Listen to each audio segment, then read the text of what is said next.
If you are a beginner crocheter who wants to make something simple but still get that "wait, you made that" reaction, and you're a little tired of how expensive yarn can be, this project is for you. Today we're making the Sophie Origami Market Tote, a bag that looks intricate and high-end but is actually made from one simple stitch and a $3 thrifted sheet. And this is part of something that we've started up, a sheet to skein bag club. Every month we take a thrifted sheet and turn it into a beautiful functional bag. Less waste, more creativity, and way more value for your money. So step one, we've got to get our hands on a sheet. And it all starts at the thrift store. I found this sheet for just $3. And this step matters because this is where savings really happen. Instead of spending $30, $40, even $50 on yarn for a large project, you're starting with something affordable, accessible, and honestly kind of fun to hunt for. Look for something sturdy and don't worry too much about the pattern. You might be surprised how good it looks once you turn it into yarn. Which is step two. We have to turn the sheet into fabric yarn. We use a nice sheet to skein method. This is hands down one of the best ways to get a ton of durable, chunky yarn without the price tag. It's strong, it's washable, it gives your finished bag structure you just can't always get from store-bought yarn. And once you get the hang of it, it's actually pretty fast. If you want to learn more, check out our guide, which I have linked in the description. Now it's time to crochet the panel. We're using a 15mm hook and working a single foundation single crochet stitch to create one long rectangle. This is where beginners really shine because it's just one stitch repeated.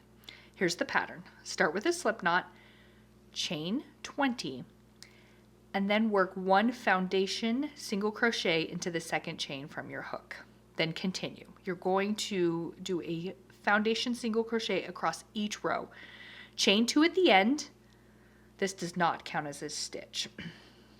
Keep going until your rectangle is about 3 times longer than is wide.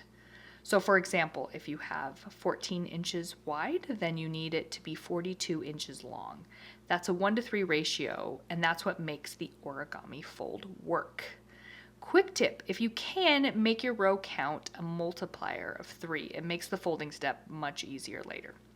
Once you hit your length, fasten off and leave a long tail for sewing. Now we need to fold it, and this is where the magic happens.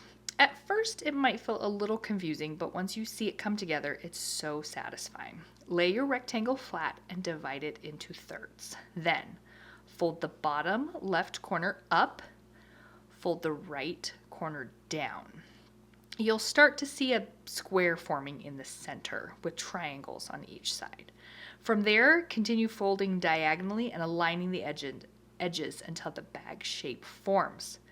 We highly recommend using clips or stitch markers to hold everything in place while you work.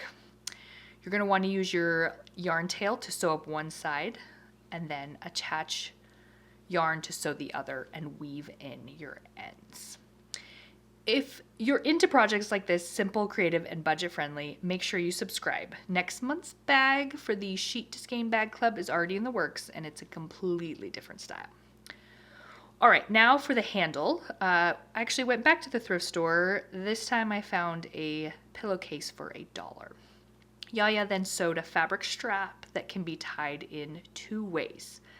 You can tie it long, keep it long for a crossbody, or make it short for an over-the-shoulder bag. And of course, it's adjustable, comfortable, and adds a really nice finished touch.